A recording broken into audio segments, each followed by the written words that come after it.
Hello everyone, welcome to EduTap. So in today's JAF Foundation series, we'll be discussing the topic enhanced and simplified due diligence. तो जब भी एक customer को accept किया जाता है बैंक में तो कस्टमर ड्यू डिलिजेंस का प्रोसीजर होता है जिसमें बैंक उसके आइडेंटिफिकेशन के लिए डॉक्यूमेंट्स की डिमांड करता है। कोई भी ओवीडी आप सबमिट कर सकते हैं जैसे कि आधार कार्ड, ड्राइविंग लाइसेंस, पासपोर्ट। फिर आपकी लोकेशन जानी जाती है। फिर आपका पर्पस अकाउंट ओपन करने का कि आप अकाउंट क्यों ओपन करना चाहते हैं and what activity you are undertaking, what is the source of your income, what are the various types of modes of payment you need from the bank, and what is your social and financial status. Social and financial status is required to know the risk category of the customer कि ये low risk category है, high है या medium है। उसके हिसाब से फिर उस कस्टमर को ट्रैक किया जाता है। ओके, एंड उस हिसाब से केवाईसी अपडेशन होता है उसका। सो अब कस्टमर ड्यू डिलिजेंस का एक बेसिक प्रोसीजर है, but there are certain categories for which enhanced due diligence is required and there are certain categories of customers for whom simplified due diligence is allowed. So वो कौन से हैं? सबसे पहले enhanced देखते हैं। जो भी non face to face customers हैं जिन्होंने अपना KYC non face to face mode में किया है, उनके लिए एनहांस्ड ड्यू डिलिजेंस का रिक्वायरमेंट है। उनका जो फर्स्ट पेमेंट है वो उनके उसी केवाईसी कंप्लाइंट अकाउंट से जो पहला पेमेंट होगा वो किसी और रिपोर्टिंग एंटिटी के साथ ही होना चाहिए। ठीक है, जो पहला उनका ट्रांजैक्शन होगा वो किसी और रिपोर्टिंग एंटिटी के साथ ही होना चाहिए है, कहीं और वो पहली ट्रांजैक्शन नहीं कर सकते हैं। उसके बाद है politically exposed persons. Whenever an account for an politically exposed person is required to be open, it is the bank's duty to check all the information which is available in the public domain regarding that person, and the bank should try to know what are the various sources of funds for that customer. So before accepting that person as a customer, before accepting a politically exposed person, whatever information could be gathered is gathered before accepting as the customer. Then there are accounts which are opened for the clients by professional intermediaries.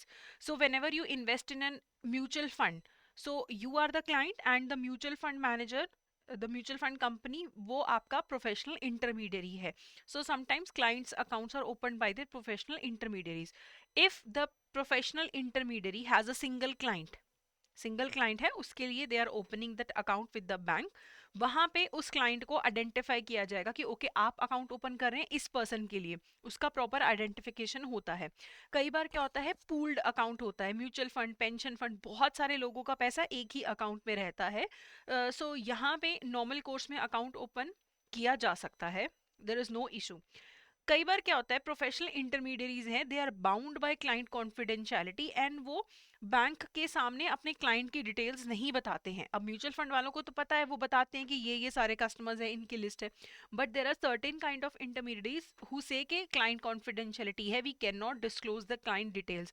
ऐसे लोगों का account open नहीं किया जा सकता है जो client details नहीं बताते कि किन के लिए आप अकाउंट ओपन कर रहे हैं। Then sometimes what happens is के सेपरेट सब अकाउंट्स मेंटेन किए जाते हैं इंटरमीडियरी के द्वारा। सबका पैसा को मिंगल्ड नहीं होता कि इसका पैसा सबका एक ही अकाउंट में मिंगल हो गया है, डिफरेंटली आइडेंटिफाई नहीं किया जा रहा उन्हें। तो यहाँ पे जहाँ पे को मिंगल्ड नहीं है, सबका अलग अलग पैसा है, सब अकाउंट्स क्रिएट किए गए हैं, वहां पे सारे बेनिफिशियल ओनर्स को आइडेंटिफाई किया जाता है, क्लाइंट्स को आइडेंटिफाई किया जाता है बैंक के द्वारा।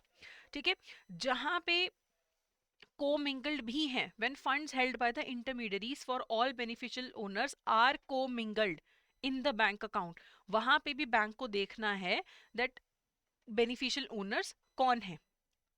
ठीक है, उसके बाद बैंक की अपनी डिस्क्रिजन है कि जो वो कस्टमर ड्यू डिलिजेंस करते हैं, they can rely on the intermediary for that customer due diligence, but the ultimate responsibility of customer due diligence, the ultimate responsibility of KYC is on the bank.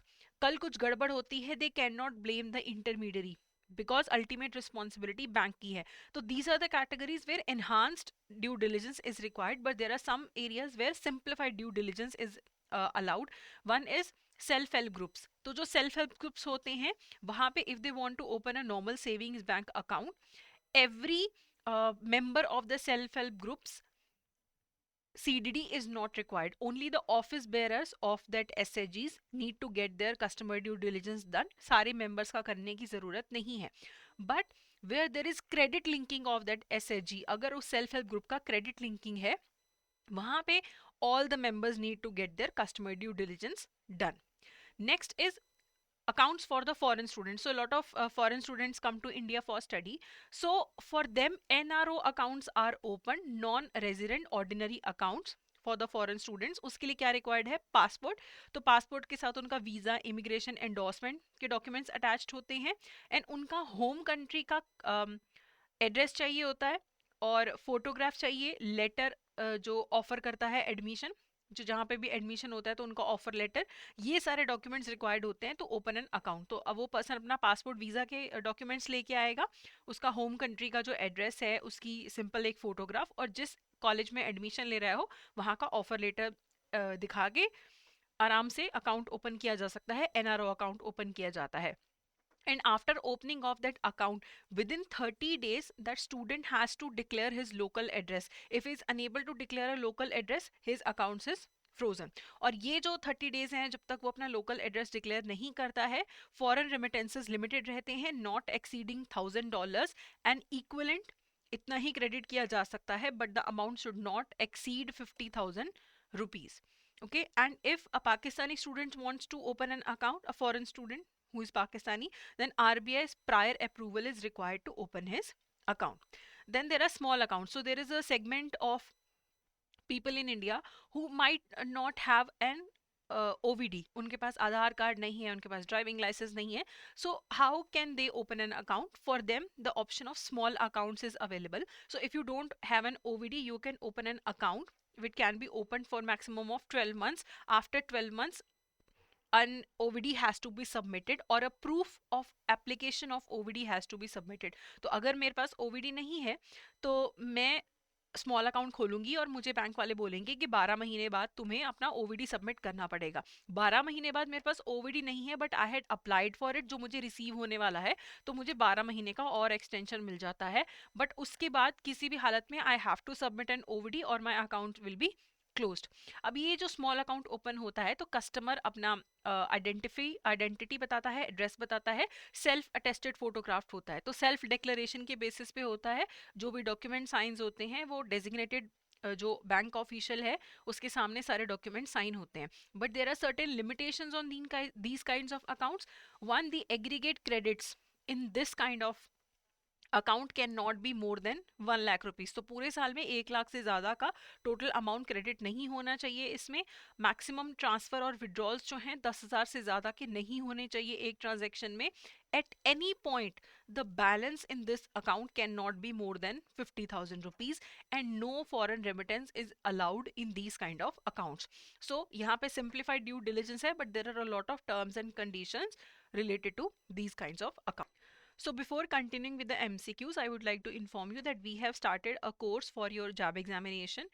4-in-1 master course आप ले सकते हैं if you need help with all the subjects, but if you need help with just 1 or 2 subjects, आप उनका particular master course भी ले सकते हैं. इसमें आपको recorded classes मिलेंगी, subject wise MCQs, full length test और concept notes भी मिलेंगी. So अगर आप ये क्रैश कोर्स अवेल करना चाहते हैं, ये मास्टर कोर्स अवेल करना चाहते हैं, तो अभी फ्लैट 75% ऑफ चल रहा है using the code EduTap75. Okay, so let's continue with the questions. So which of the following statement regarding self help groups CDD is incorrect? तो जब भी सेविंग्स बैंक अकाउंट खोलना है तो सिर्फ ऑफिस बेयरर्स का CDD करवा सकते हैं. करेक्ट.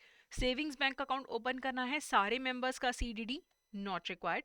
अगर क्रेडिट लिंकिंग करनी है एसएचजीस को तो मेंबर्स, ऑफिस बेयरर सबका सीडीडी होगा. तो यहाँ पे बी जो है इनकरेक्ट है, सो वो हमारा आंसर होगा.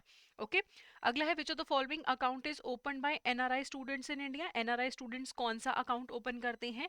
एनआरओ अकाउंट ओपन करते हैं, नॉन रेजिडेंट ऑर्डिनरी अकाउंट. तो बी यहाँ पे करेक्ट ऑप्शन है. अगला क्वेश्चन है which of the following statement is incorrect regarding small accounts? ये फाइनेंशियल इंक्लूजन में हेल्प करते हैं. करेक्ट. जो एग्रीगेट क्रेडिट्स हैं वो 1 लाख से ज़्यादा नहीं होने चाहिए. Correct. Aggregate of all withdrawals and transfer in a month should not exceed 20,000. ये इनकरेक्ट है. ठीक है.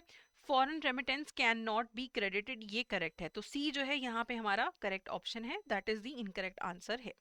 तो for a NRI account of a foreign student, for an NRO account of a foreign student, what is the maximum amount that can be withdrawn in a month during the period of pendency of verification of local address? जब तक verification नहीं होती है maximum amount कितना आ सकता है? 50,000, $50,000, 1.5 लाख या $1.5 लाख। तो 50,000 जो है वो यहाँ पे लिमिट है। तो ए हमारा जो है वो करेक्ट ऑप्शन था। तो ये था हमारा आज का सेशन। अगर आपको ये सेशन यूजफुल लगा है तो please go ahead and subscribe to our YouTube channel. You can also mail us at hello@edutab.co.in, और जो आपके सामने नंबर है आप उस पर कॉल करके भी हमें कॉन्टैक्ट कर सकते हैं। So that's it for today. Thank you so much.